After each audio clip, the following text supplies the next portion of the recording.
Hello friends, നമസ്കാരം. ഞാൻ നിങ്ങളുടെ അനൂപ് ധനഞ്ജയൻ. അപ്പോൾ ഞാൻ ഇന്നിവിടെ വന്നിരിക്കുന്നത് നല്ല അടിപൊളി ഒരു റെസിപ്പിയുമായിട്ടാണ്. നമ്മളെല്ലാവരും കഴിച്ചിട്ടുള്ളൊരു ഐറ്റമാണ് ഉണ്ണിയപ്പം. അപ്പോൾ ഈ ഉണ്ണിയപ്പം എന്ന് പറയുന്ന ഐറ്റം ഇഷ്ടമല്ലാത്തവരായിട്ടുള്ള ആൾക്കാർ വളരെ ചുരുക്കമായിരിക്കും.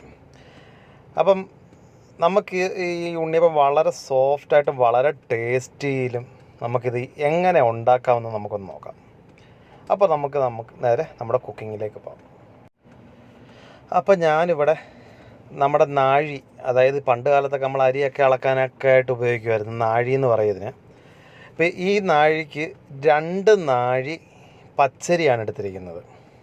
നമ്മൾ ഈ ഇപ്പം ഞാനിവിടെ ഈ ഒരു വീഡിയോ എടുക്കാനായിട്ട് ഈ നാഴി എടുത്തതേ ഉള്ളൂ. ഇപ്പം നിങ്ങളുടെ വീടുകളിൽ ഗ്ലാസ് ആണെന്നുണ്ടെങ്കിൽ ഗ്ലാസ്സിനകത്ത് എടുത്താലും മതി.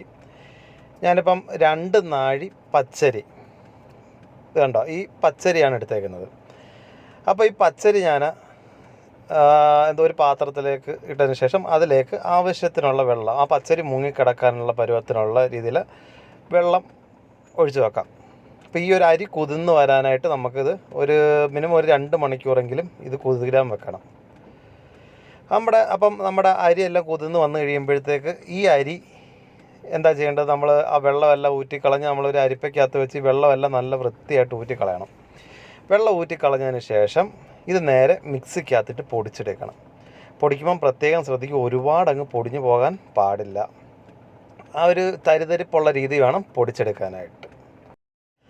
അതിനുശേഷം നമുക്കിനി രണ്ടാമതായിട്ട് വേണ്ട മെയിൻ ഐറ്റം എന്ന് പറയുന്നത് ശർക്കര, അതായത് നമ്മുടെ ഉണ്ടയുണ്ടല്ലോ, ഉണ്ട ശർക്കര.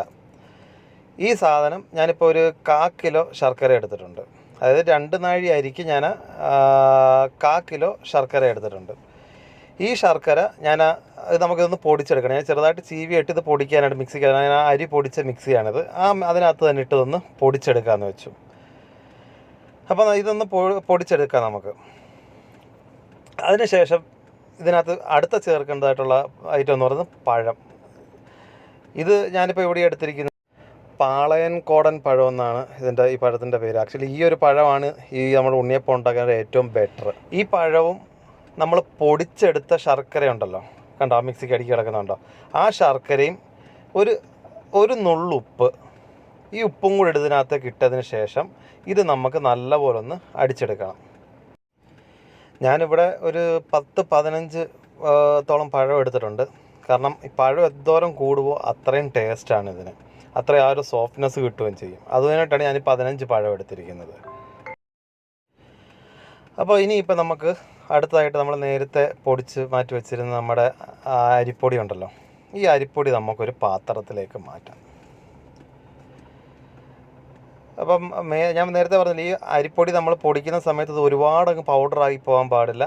ആ ഒരു ചെറിയൊരു തരിതരിപ്പോട് കൂടി വേണം ഈ ഒരു അരി നമുക്ക് മിക്സിക്കകത്തുനിന്ന് പൊടിച്ചെടുക്കാനായിട്ട്. അപ്പം ഇനിയിപ്പോൾ ഞാൻ നേരത്തെ പറഞ്ഞില്ല, ആ പഴവും ശർക്കരയും കൂടെ ഉള്ള ഒരു മിക്സ്, ഇത് ആ മിക്സിക്കകത്തിട്ട് അടിച്ച് കഴിയുമ്പോഴത്തേക്ക് ഈ ഒരു കുഴമ്പ് രൂപത്തിൽ കിട്ടും. ഇതിലേക്ക് പ്രത്യേകം ശ്രദ്ധിക്കുക, ഇതിനകത്ത് ഒരു തുള്ളി വെള്ളം ആഡ് ചെയ്യാൻ പാടില്ല.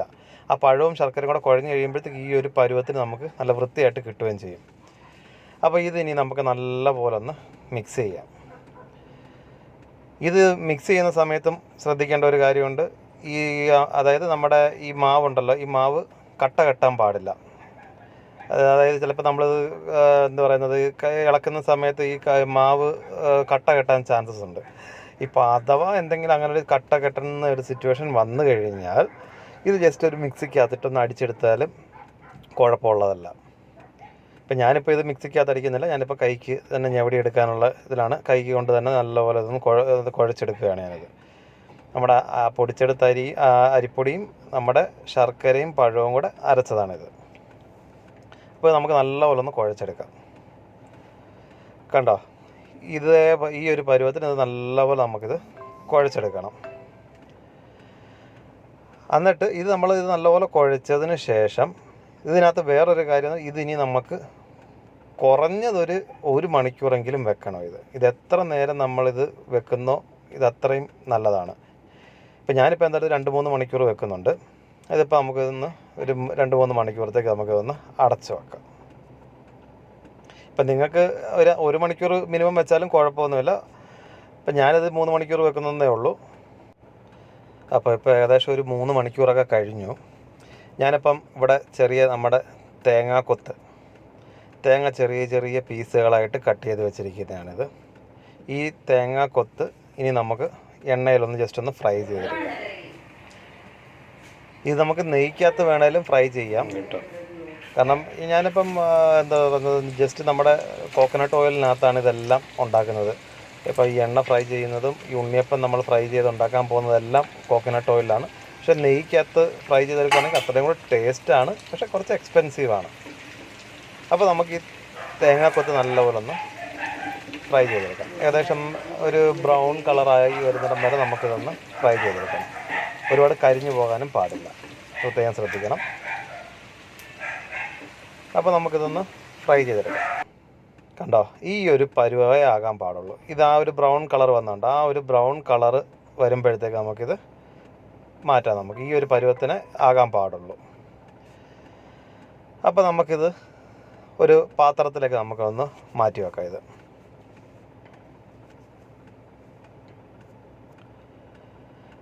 അപ്പോൾ ഞാനിതൊരു പാത്രത്തിലേക്ക് ഇപ്പം മാറ്റുകയാണ്. കണ്ടോ, ഇപ്പം നമ്മുടെ തേങ്ങാക്കൊത്തെല്ലാം നല്ലപോലെ ഇപ്പോൾ ഫ്രൈ ആയി കിട്ടിയിട്ടുണ്ട്. ഇനിയിപ്പോൾ ഇതിൻ്റെ കൂടെ ഞാനൊരു കുറച്ച് എള്ള്, ഒരു ശകലം, അതായത് ഒരു ടേബിൾ സ്പൂണിനടുത്ത് എള്ള എടുത്തിട്ട്, ഇത് ഞാനിപ്പോൾ കഴുകി വെച്ചിരിക്കുന്നതാണ്. കാരണം എള്ളിനകത്ത് ചിലപ്പോൾ മണ്ണൊക്കെ കടിക്കാനുള്ള ചാൻസ് ഉണ്ട്, അതുകൊണ്ടാണ് എടുത്ത് വെച്ചേക്കുന്നത്. കണ്ടോ, ഇനിയിപ്പം നമ്മൾ നേരത്തെ 3 മണിക്കൂർ നമ്മൾ മാറ്റി കുഴച്ച് വെച്ചിരുന്ന നമ്മുടെ മിക്സിനകത്തേക്ക് ആദ്യം ഞാൻ ശകലം എള്ളിട്ട് കൊടുത്ത്, അതായത് ഒരു ടേബിൾ സ്പൂൺ എള്ള് ഞാനിതിലേക്ക് ഇട്ട് കൊടുത്തിട്ടുണ്ട്. പിന്നെ നമ്മുടെ തേങ്ങാക്കൊത്ത്, നമ്മൾ ഫ്രൈ ചെയ്ത് വെച്ചിരുന്ന തേങ്ങാക്കൊത്ത്. ഇത്ര ഐറ്റംസേ ഉള്ളൂ ഇതിനകത്ത്. വേറെ നമുക്ക് അഡീഷണൽ ഒരുപാട് ഐറ്റംസിൻ്റെ ഒന്നും ആവശ്യമില്ല. ഈ ഒരു ഇത്ര ഐറ്റംസ് മാത്രം മതി നമുക്കിത് ഉണ്ടാക്കാനായിട്ട്. അപ്പോൾ ഈ തേങ്ങാക്കൊത്തും കൂടി ഇതിനകത്തേക്ക് ചേർത്തതിന് ശേഷം ഒരല്പം നമ്മുടെ എന്താ പറയുന്നത് ഏലക്ക പൊടിച്ചതാണത്. ഞാനൊരു 1/4 സ്പൂൺ ഏലക്കാപ്പൊടിയും കൂടെ ചേർക്കുന്നുണ്ട്. ഇപ്പോൾ ഈ ഏലക്കാപ്പൊടി ഇതെല്ലാം കൂടെ ചേർത്തതിന് ശേഷം ഇത് നല്ലപോലെ നമുക്കൊന്ന് മിക്സ് ചെയ്തെടുക്കാം. അപ്പോൾ ആ ഏലക്കായും നമ്മുടെ ആ തേങ്ങാക്കൊത്തും ആ എള്ളും എല്ലാം കൂടെ ആ മിക്സിന് നമ്മുടെ ആദ്യം നമ്മൾ റെഡിയാക്കി വെച്ചിരുന്ന ഒരു കുഴമ്പ് രൂപത്തിലാക്കി വെച്ച് നമ്മുടെ അരിപ്പൊടിയുടെ മിക്സ് ഉണ്ടല്ലോ, അതിലേക്ക് ഇത് നല്ലപോലെ ഒന്ന് നമുക്കൊന്ന് മിക്സ് ചെയ്ത് കൊടുക്കാം. അപ്പോൾ നമ്മുടെ മിക്സ് ഏകദേശം നല്ലപോലെ ഒന്ന് എല്ലാം നല്ലപോലെ മിക്സ് ആയിട്ടുണ്ട്. ഇനിയിപ്പം നമുക്ക് നമ്മുടെ ഉണ്ണിയപ്പം ഉണ്ടാക്കാനുള്ള പാൻ അടുപ്പലത്തേക്ക് ഞാൻ വെച്ചിട്ടുണ്ട്. ഇതിലേക്ക് ആ ഉണ്ണിയപ്പത്തിന് അപ്പം ചൂടാനുള്ള ആ ഹോളിനകത്തേക്ക് ആവശ്യത്തിനുള്ള എണ്ണ ഒഴിച്ചു കൊടുക്കുക. നേരത്തെ പറഞ്ഞില്ല, കോക്കനട്ട് ഓയിലാണ് ഞാനിവിടെ എടുത്തേക്കുന്നത്. നെയ്ക്കകത്ത് വറുത്തെടുക്കുകയാണെങ്കിൽ വളരെ അടിപൊളി ടേസ്റ്റി ആയിരിക്കും. അപ്പം ഇതിലേക്ക് ഓരോ ടേബിൾ സ്പൂൺ, അധികം ഒഴിക്കേണ്ട കാര്യമില്ല, ഓരോ ടേബിൾ സ്പൂൺ നമ്മുടെ ആ മാവ് മിക്സ് ചെയ്ത മിക്സ് ഓരോ ടേബിൾ സ്പൂൺ വീതം ഇത് ഓരോ ആ ഹോൾസിലേക്കും ഒഴിച്ചു കൊടുക്കാം.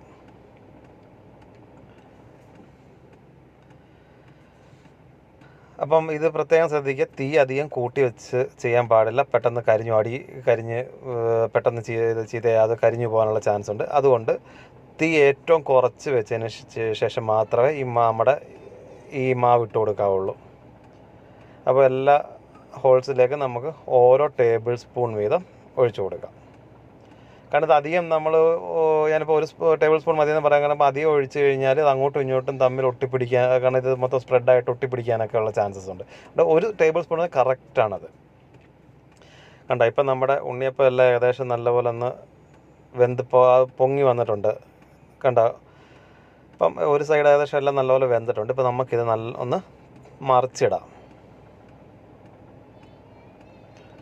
അപ്പോൾ നല്ല അടിപൊളിയായിട്ട് ഒരു സൈഡ് നല്ല സൂപ്പറായിട്ട് വെന്ത് വന്നിട്ടുണ്ട്. അധികം കരിഞ്ഞിട്ടും ഒന്നുമില്ല, എല്ലാം നല്ല പക്ക പരുവത്തിന് ഇപ്പം ഫ്രൈ ആയി വന്നിട്ടുണ്ട്.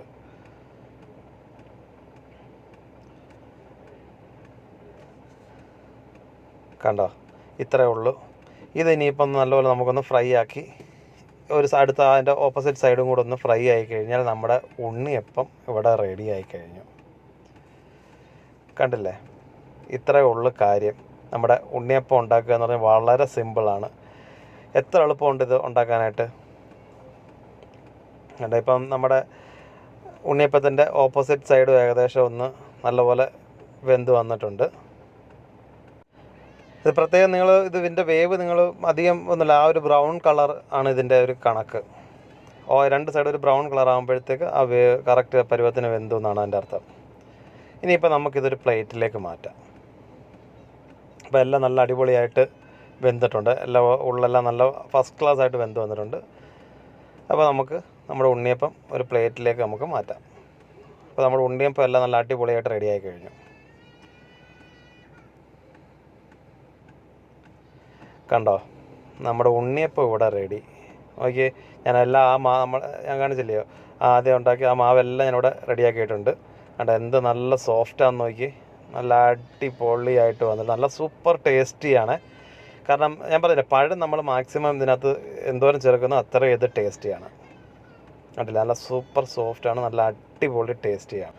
അപ്പോൾ ഇന്നത്തെ നമ്മുടെ ഈ വീഡിയോ എല്ലാവർക്കും ഇഷ്ടപ്പെട്ടു എന്ന് വിചാരിക്കുന്നു. അപ്പോൾ എൻ്റെ ഈ ചാനൽ സബ്സ്ക്രൈബ് ചെയ്യാത്തവരായിട്ടുണ്ടെങ്കിൽ ദയവ് ചെയ്ത് എൻ്റെ ചാനലൊന്ന് സബ്സ്ക്രൈബ് ചെയ്യുക. തൊട്ടടുത്തുള്ള ആ ബെല്ലൈക്കൺ കൂടി ഒന്ന് പ്രസ് ചെയ്താൽ എൻ്റെ ഏറ്റവും പുതിയ വീഡിയോകൾ നിങ്ങൾക്ക് എത്രയും പെട്ടെന്ന് നോട്ടിഫിക്കേഷനായിട്ട് വരുന്നതായിരിക്കും. അപ്പോൾ അടുത്ത ഒരു നല്ല അടിപൊളി ഒരു റെസിപ്പിയുമായി വീണ്ടും കാണും വരെ ഓക്കെ, ബൈ.